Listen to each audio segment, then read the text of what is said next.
Tasty cup cakes ಮಾಡೋದು ಹೇಗೆ ಅಂತ ತೋರಿಸ್ಕೊಡ್ತೀವಿ. ಅಷ್ಟೇ ಅಲ್ಲ, ಟೇಸ್ಟಿ ಡೆಕೋರೇಷನ್ಸ್ ಮಾಡೋದು ಹೇಗೆ ಅಂತ ಕೂಡ ತೋರಿಸ್ಕೊಡ್ತೀವಿ. ಇನ್ಯಾಕೆ ತಡ, ನಮ್ಮ ಸಂಚಿಕೆಯನ್ನು ಶುರು ಮಾಡೋಣ ಬನ್ನಿ.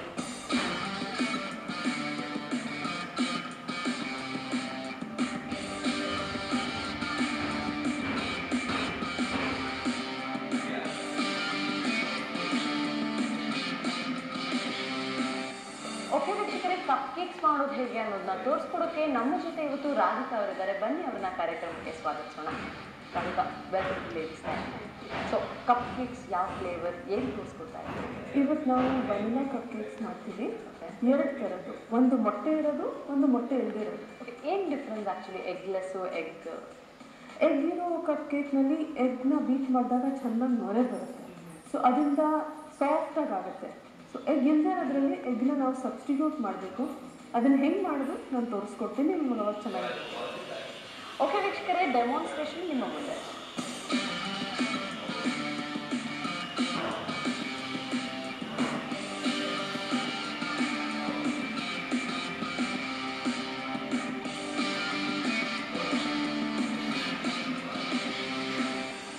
ಕಪ್ ಕೇಕ್ ಮಾಡೋದಕ್ಕೆ ನಮಗೆ 50 ಗ್ರಾಮ್ ಬೆಣ್ಣೆ, 50 ಗ್ರಾಮ್ ಸಕ್ಕರೆ ಪುಡಿ, 50 ಗ್ರಾಮ್ ಮೈದಾಗೆ ನಾವು 1/4 ಚಮಚ ಬೇಕಿಂಗ್ ಪೌಡರ್ ಹಾಕ್ತೀವಿ. ಅದನ್ನು ಸ್ವಲ್ಪ ಲೈಟಾಗಿ ಮಿಕ್ಸ್ ಮಾಡಿ ಶುರು ಮಾಡೋಣ. ಫಸ್ಟು ಬೆಣ್ಣೆ ಮತ್ತು ಸಕ್ಕರೆನ ನಾವು ಚೆನ್ನಾಗಿ ಬೀಟ್ ಮಾಡಬೇಕು.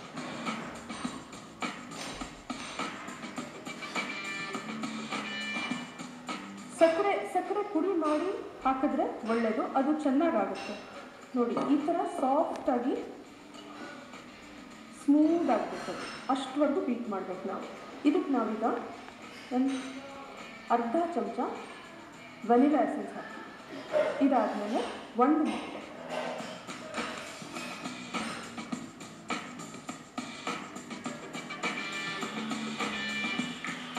ಇದನ್ನು ಚೆನ್ನಾಗಿ ಬೀಟ್ ಮಾಡಬೇಕು. ನಾವು ಕಪ್ ಕೇಕ್ ಸ್ಟಾರ್ಟ್ ಮಾಡೋಕ್ಕೆ ಮುಂಚೆ ಫಸ್ಟು ನಮ್ಮ ಅವನ್ನ ಪ್ರೀಹೀಟ್ ಮಾಡಬೇಕು. ಅದಕ್ಕೆ ಆನ್ ಮಾಡಿ ಅದನ್ನು 5 ನಿಮಿಷ ಇಟ್ಟು ಟೆಂಪ್ರೇಚರ್ 180 ಡಿಗ್ರೀಸ್ಗೆ ಇಟ್ಬಿಟ್ಟು ನಾವು ಆಮೇಲೆ ಕೆಲಸ ಶುರು ಮಾಡಬೇಕು. ನಾವು ರೆಡಿ ಮಾಡೋ ಅಷ್ಟೊತ್ತಿಗೆ ಅದು ಕರೆಕ್ಟ್ ಟೆಂಪ್ರೇಚರ್ ಬಂದಿರುತ್ತೆ. ಮಾಡಿದ ತಕ್ಷಣ ನಾವು ಒಳಗಡೆ ಇಡ್ಬೋದು. ಚೆನ್ನಾಗಿ ಬೀಟ್ ಮಾಡಿದ್ಮೇಲೆ ಸ್ವಲ್ಪ ಮೈದಾ ಹಾಕಿ ಮಿಕ್ಸ್ ಮಾಡಬೇಕು. ಮೈದಾ ಮತ್ತು ಬೇಕಿಂಗ್ ಪೌಡರ್ ನಾವು ಮಿಕ್ಸ್ ಮಾಡಿ ಇಟ್ಕೊಂಡಿದ್ದೀವಲ್ಲ, ಅದನ್ನು ಹಾಕಿ ಮಿಕ್ಸ್ ಮಾಡ್ಕೋಬೇಕು. ಇದು ನಮ್ಮದು ಕಪ್ ಕೇಕ್ ಬ್ಯಾಟರ್ ರೆಡಿ ಆಗಿದೆ. ಇದರಲ್ಲಿ ನಾವು 6 ಕಪ್ ಕೇಕ್ ಮಾಡ್ಬೋದು. ಕಪ್ ಕೇಕ್ ಮಾಡೋದಕ್ಕೆ ಇಂಥದ್ದೊಂದು ಟ್ರೇ ಬರುತ್ತೆ. ಇದನ್ನು ನೀವು ಇಟ್ಕೊಂಡ್ರೆ ಸುಲಭವಾಗಿ ಇದರಲ್ಲಿ ಮಾಡ್ಬೋದು. ಇದು cupcake liners. Cupcake ಲೈನರ್ಸ್ನ ನಾವು ಒಂದೊಂದಾಗಿ ಬಿಡಿಸಿ ಇದಕ್ಕಿಂತ ಹಿಂಗೆ ಹಾಕಿಬಿಟ್ರೆ ನಿಮಗೆ ಇದರಲ್ಲೇ ಕಪ್ ಕೇಕ್ ಬೇಕ್ ಮಾಡ್ಬೋದು, ಮತ್ತು ಇದನ್ನು ಹೀಗೆ ತೆಗೆದುಬಿಟ್ಟು ಸರ್ವ್ ಮಾಡ್ಬೋದು. ನಿಮಗೆ ಬೇರೆ ಬೇರೆ ಕಲರ್ಸ್ದು ಕಪ್ ಕೇಕ್ ಲೈನರ್ಸ್ ಸಿಗುತ್ತೆ ಮಾರ್ಕೆಟ್ನಲ್ಲಿ. ಥೀಮ್ ಬೇಸ್ದು ಯಾಕೆ ಬೇಕಾದ್ರೂ ನೀವು ತೊಗೊಂಡು ಆ ಥರ ಮಾಡ್ಕೊಬೋದು, ನಿಮ್ಮ ಇಷ್ಟ. ಕಪ್ ಕೇಕ್ ಲೈನರ್ಸ್ನ ನಾವು ಪೂರ್ತಿ ತುಂಬಬಾರ್ದು. ಯಾಕೆಂದರೆ ಇದು ಉಬ್ಬುಗಳಷ್ಟಲ್ಲ, ಆವಾಗ ಆಚೆ ಬರಬಾರ್ದು ಹಿಟ್ಟು. ಬಟ್ಲಲ್ಲಿ ಹೇಗೆ ನಾವು ಚೂರು ಹಾಕ್ತೀವಿ, ಪೂರ್ತಿ ತಿಂಗಲ್ಲ, ಆ ಥರನೇ ಕಪ್ ಕೇಕ್ಗೆ ಹಾಗೆ ಮಾಡಿ. ಈಗ ಡಯಾಬಿಟೀಸ್ ಇದ್ದವ್ರಿಗೆ ನೀವು ಸಕ್ಕರೆ ಹಾಕೋದಿಲ್ಲ. ಸೊ ಮಾರ್ಕೆಟಲ್ಲಿ ಬೇಕಾದ ಸಕ್ಕರೆ ಸಬ್ಸ್ಟಿಟ್ಯೂಟ್ ಸಿಗುತ್ತೆ. ಬಟ್ ನೀವು ಅದರಲ್ಲಿ ಯಾವುದು ಹುಡುಕಬೇಕು ಅಂದರೆ ಯಾವುದು ಬಿಸಿ ತಡೆಯುತ್ತೆ ಅಂಥ ಕಪ್ ಕೇಕ್ ಶುಗರ್ ಸಬ್ಸ್ಟಿಟ್ಯೂಟ್ ಹುಡುಕಬೇಕು. ಇದು ನಮ್ಮದು ಕಪ್ ಕೇಕ್ ಅವನಲ್ಲಿ ಹೋಗೋಕ್ಕೆ ರೆಡಿಯಾಗಿದೆ. ಇದನ್ನು ನಾವು ಅವನಲ್ಲಿ ಇಟ್ಕೊಳ್ಳೋಣ. ಕಪ್ ಕೇಕ್ ನಮ್ಮದು ರೆಡಿ ಆಗುವಾಗ ನಾವು ಅದ್ರ ಮೇಲೆ ಹಾಕೋ ಐಸಿಂಗ್ ತಯಾರಿಸ್ತೀವಿ. ಒಂದು ಅರ್ಧ ಕಪ್ಪಷ್ಟು ಬೆಣ್ಣೆ ಸಾಫ್ಟಾಗಿರಬೇಕು. ಅದರಲ್ಲಿ ಒಂಚೂರು ಗಟ್ಟಿ ಇದ್ರೇ ಅದು ಮಾಡೋಕ್ಕಾಗಲ್ಲ. ನಾವು ಇಷ್ಟು ಸಾಫ್ಟಾಗಿರ್ಬೇಕು, ರೂಮ್ ಟೆಂಪ್ರೇಚರ್ ಬೇಸಿಕಲಿ. ಬೆಣ್ಣೆ ಹಾಕ್ಕೊಂಡು ಅದಕ್ಕೆ ಐಸಿಂಗ್ ಶುಗರ್ ಹಾಕಬೇಕು. ತುಂಬ ಫೈನಾಗಿ ಪೌಡರ್ ಆಗಿರೋ ಸಕ್ಕರೆ. ಅದನ್ನು ಫಸ್ಟು ನಾವು ಬೆಣ್ಣೆನ ಬೀಟ್ ಮಾಡ್ಕೊಂಡ್ಬಿಡೋಣ. ಅದು ಬೀಟ್ ಆದಮೇಲೆ ಅದಕ್ಕೆ ಚೂರಾಗಿ ಐಸಿಂಗ್ ಶುಗರ್ ಹಾಕ್ಕೊಳ್ತಾ ಬರೋಣ. ಫಸ್ಟ್ ಒಂದು ಸತಿ ಹಾಗೆ ಮಿಕ್ಸ್ ಮಾಡಿಕೊಂಡು ಆಮೇಲೆ ಹ್ಯಾಂಡ್ ಬ್ಲೆಂಡರಲ್ಲಿ ಮಾಡಿ ಪ್ಲೇನ್ ಕಪ್ ಕೇಕ್ಗಿಂತ ಐಸಿಂಗ್ ಇರೋದು ನೋಡೋಕ್ಕೆ ತುಂಬ ಚೆನ್ನಾಗಿದೆ. ಅವನ್ ಇಲ್ಲದೆ ಇರೋರು ಕಪ್ ಕೇಕ್ಸ್ನ ಕುಕ್ಕರಲ್ಲಿ ಮಾಡ್ಬೋದು, ಆದರೆ ಕುಕ್ಕರ್ನಲ್ಲಿ ಅಷ್ಟು ಸಾಫ್ಟಾಗಿ ಬರೋದಿಲ್ಲ. ಯಾಕೆಂದರೆ ನಿಮಗೆ ಟೆಂಪ್ರೇಚರ್ ಕಂಟ್ರೋಲ್ ಇರೋದಿಲ್ಲ, ಅದು ಟೈಮಿಂಗ್ ನಿಮಗೆ ಅಷ್ಟು ಚೆನ್ನಾಗಿ ಗೊತ್ತಾಗೋದಿಲ್ಲ. ಪ್ಲಸ್ ಅದರಲ್ಲಿ ಕುಕ್ಕರ್ ಡ್ಯಾಮೇಜ್ ಆಗೋ ಚಾನ್ಸ್ ಇರುತ್ತೆ.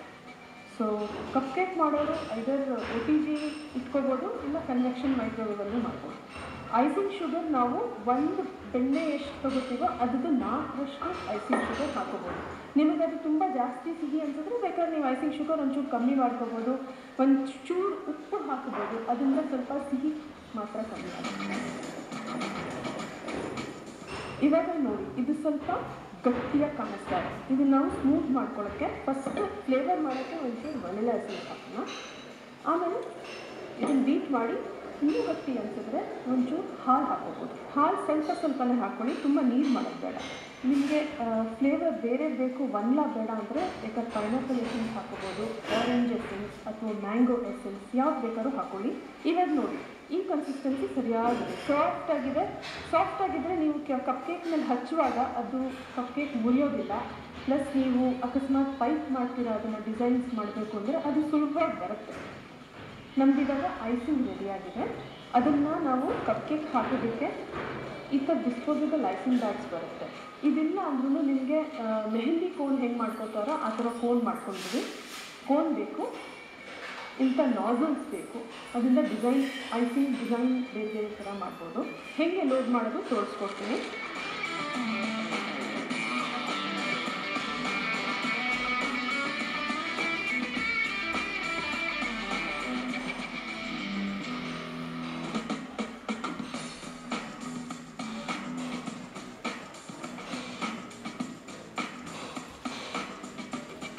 ಏರ್ ಬಬಲ್ಸ್ ಇರಬಾರ್ದು, ಇಲ್ಲಾಂದರೆ ಏರ್ ಬಬಲ್ಸ್ ಇದ್ದರೆ ನಾವು ಪೈಪಿಂಗ್ ಮಾಡುವಾಗ ಹೊಟ್ ಅಂತ ಬಿಟ್ಕೊಂಡು ಅಸಹ್ಯವಾಗಿ ಕಾಣುತ್ತೆ.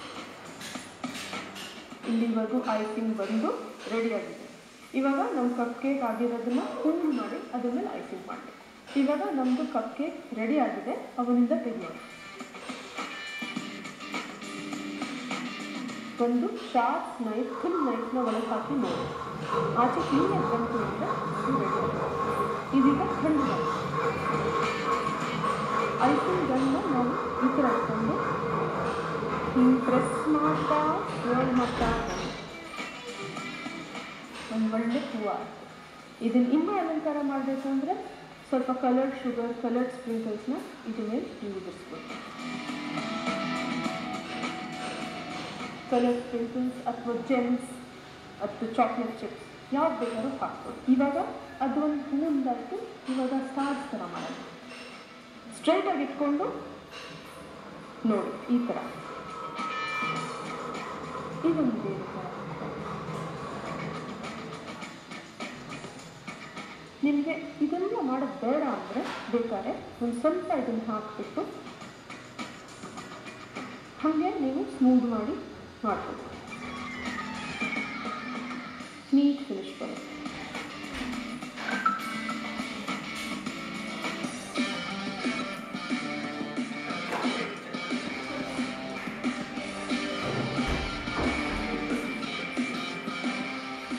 ಇವಾಗ ಎಗ್ಲೆಸ್ ಕಪ್ ಕೇಕ್ ಮಾಡೋದು ನೋಡೋಣ.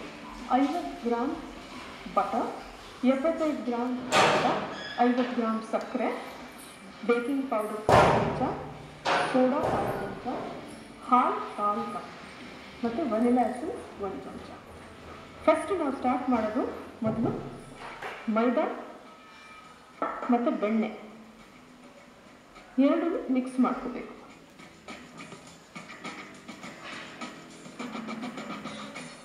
ನೋಡಿ, ಇದು ಈ ಥರ ಟೆಕ್ಸ್ಚರ್ ಬರೋವರೆಗೂ ಮಿಕ್ಸ್ ಮಾಡಿ ಇದಕ್ಕೆ ನಾವು ಸಕ್ಕರೆ ಪುಡಿ ಹಾಕ್ಬಿಟ್ಟು ಇವಾಗ ನಮ್ಮ 1/4 ಚಮಚ ಹಾಲಿಗೆ ನಾವು 1 ಚಮಚ ಅಷ್ಟು ವಿನಿಗರ್ ಹಾಕೋಣ. ಹಾಲು ಗಡ್ದಂಗೆ ಆಗಬೇಕು. ಈ ಥರ 1 ನಿಮಿಷ ಬಿಟ್ಬಿಟ್ರೆ ಅದು ಮೊಸರು ಥರ ಆಗೋಗುತ್ತೆ ಹಾಲು. ಅದಾಗಬಿಟ್ಟು 1/4 ಚಮಚ ಬೇಕಿಂಗ್ ಪೌಡರ್ ಮಿಕ್ಸ್ ಮಾಡ್ಕೊಳ್ಳಿ. ಇದಕ್ಕೇನೆ ವೆನಿಲಾ ಎಸೆನ್ಸ್ ಒಂದು ಚಮಚ.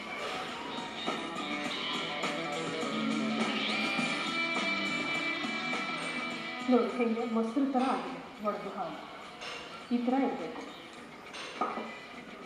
ಇವಾಗ ಇದು ಡ್ರೈ ಮತ್ತು ವೆಟ್ ಎರಡು ಮಿಕ್ಸ್ ಮಾಡೋಕ್ಕೆ ಮುಂಚೆ ನಮ್ಮ ಅವನ್ ರೆಡಿ ಆಗಿರಬೇಕು, ಚೆಕ್ ಮಾಡಬೇಕು. ಮತ್ತು ನಮ್ಮದು ಕಪ್ ಕೇಕ್ ಮೋಲ್ಡ್ ರೆಡಿ ಆಗಿದೆ. Eggless cup cakes baking temperature ಸ್ವಲ್ಪ ಬೇರೆ ಇರುತ್ತೆ. ನಾವು ಎಗ್ಗಿರೋ ಕಪ್ ಕೇಕ್ನ 180 ಡಿಗ್ರಿ ಸೆಂಟಿಗ್ರೇಡಲ್ಲಿ ಬೇಕ್ ಮಾಡಿದ್ವಿ. ಎಗ್ಲೆಸ್ ಕಪ್ ಕೇಕ್ನ ಫಸ್ಟ್ 10 ಮಿನಿಟ್ಸ್ ನಾವು 190ನಲ್ಲಿ ಬೇಕ್ ಮಾಡಬೇಕು. ಸೊ ನಾವು ಅವನ್ನ 190 ಸೆಟ್ ಮಾಡಿ ಒಂದು 5 ನಿಮಿಷ ಟೈಮರ್ ಇಟ್ಬಿಡೋಣ. ಅದು ನಾವು ಕಪ್ ಕೇಕ್ ರೆಡಿ ಆಗುವಷ್ಟಕ್ಕೆ ಅದು ಹೀಟ್ ಆಗುತ್ತೆ. ಕಪ್ ಕೇಕ್ ಮೋಲ್ಡ್ ರೆಡಿ ಮಾಡ್ಕೊಂಡು ಬಿಡೋಣ. ಇವಾಗ ಎಗ್ಲೆಸ್ ಕಪ್ ಕೇಕ್ನಲ್ಲಿ ನಾವು ಎಗ್ಗಿಂದ ಬರೋ ಗಾಳಿ ಇಲ್ಲ, ಅದಕ್ಕೆ ನಾವು ಸೋಡಾ ಜಾಸ್ತಿ ಹಾಕ್ತೀವಿ. ಸ್ವಲ್ಪ ಸೋಡಾ, ವಿನೆಗರ್, ಬಟರ್ ಮಿಲ್ಕ್ ಥರ ಮಾಡಿಕೊಂಡು ಅದನ್ನು ಹಾಕ್ತೀವಿ. ಅದೆರಡು ಹಾಕಿದ ತಕ್ಷಣ ಬೇಗ ರಿಯಾಕ್ಷನ್ ಆಗುತ್ತೆ. ಸೊ ನಾವು ಜಾಸ್ತಿ ಹೊತ್ತು ಹಿಟ್ಟನ್ನ ಆಚೆ ಇರೋಕ್ಕಾಗಲ್ಲ. ಸೊ ಸಾಫ್ಟಾಗಿರಬೇಕು ಅಂದರೆ ಆದಷ್ಟು ಬೇಗ ಕೆಲಸ ಮಾಡಬೇಕು. ಇದರಲ್ಲಿ ಹಾಲು, ವಿನೆಗರ್, ಎಸೆನ್ಸ್ ಹಾಕಿದ್ದೀವಿ. ಇವಾಗ ಒಂಚೂರು ಸೋಡಾ ಬೇಕು, 1/4 ಚಮಚ ಸೋಡಾ ಇದಕ್ಕೆ ಹಾಕ್ತೀವಿ. ಹಾಕಿದ ತಕ್ಷಣ ಅದು ಭಾಳ ಉಗ್ಗೊಂಡು ಬರುತ್ತೆ. ಅದನ್ನು ತಕ್ಷಣ ಅದಕ್ಕೆ ಹಾಕಿ ಬೇಗ ಮಿಕ್ಸ್ ಮಾಡಿ ನಾವು ಒಳಗೆ ಹಾಕಬೇಕು. ನೋಡಿ ಹೆಂಗೆ ಗಾಳಿ ಬರೋಕ್ಕೆ ಶುರು ಆಯಿತು, ಅದನ್ನು ತಕ್ಷಣ ಇದಕ್ಕೆ ಹಾಕ್ತೀವಿ.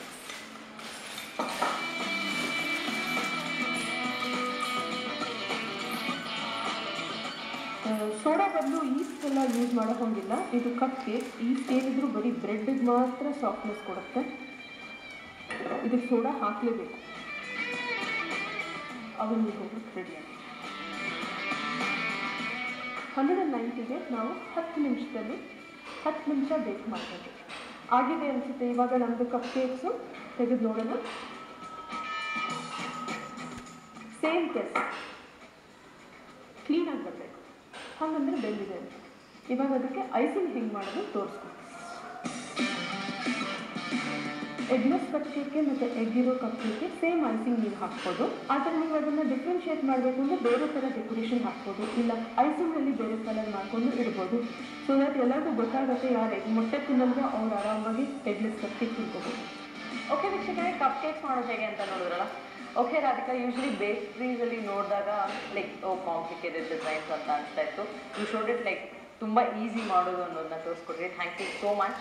So can I taste it? Oh yes, definitely. ನಿಮಗೆ ಯಾವ್ದು ಬೇಕು? ಇದು ಎಗ್ಗಿರೋ, ಇದು ಎವ್ರಿಥಿಂಗ್.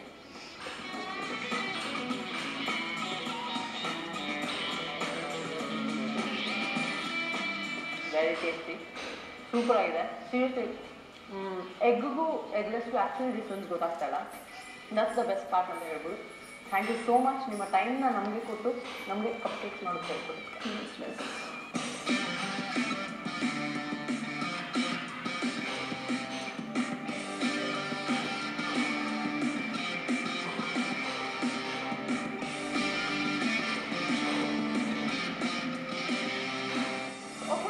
ಕಪ್ ಕೇಕ್ ಮಾಡೋದು ಎಷ್ಟು ಈಸಿ ಅಂತ ನೋಡಿದ್ರಲ್ಲ. ಇದನ್ನ ಖಂಡಿತ ನೀವು ಮನೆ ಟ್ರೈ ಮಾಡಿ ಟೇಸ್ಟಿ ಕಪ್ ಕೇಕ್ಸ್ಗಳನ್ನ ಪ್ರಿಪೇರ್ ಮಾಡ್ಬೋದು ಅಂತ ಹೇಳ್ತಾ ಮತ್ತೆ ನಾಳೆ ಇನ್ನೊಂದು ಸೂಪರ್ ಎಪಿಸೋಡ್ನೊಂದಿಗೆ ಬರ್ತೀನಿ. ಅಲ್ಲಿವರೆಗೂ ನೋಡ್ತಾ ಇರಿ ತಾಜಾ ಸುದ್ದಿಗಾಗಿ ಕಸ್ತೂರಿ ನ್ಯೂಸ್ 24.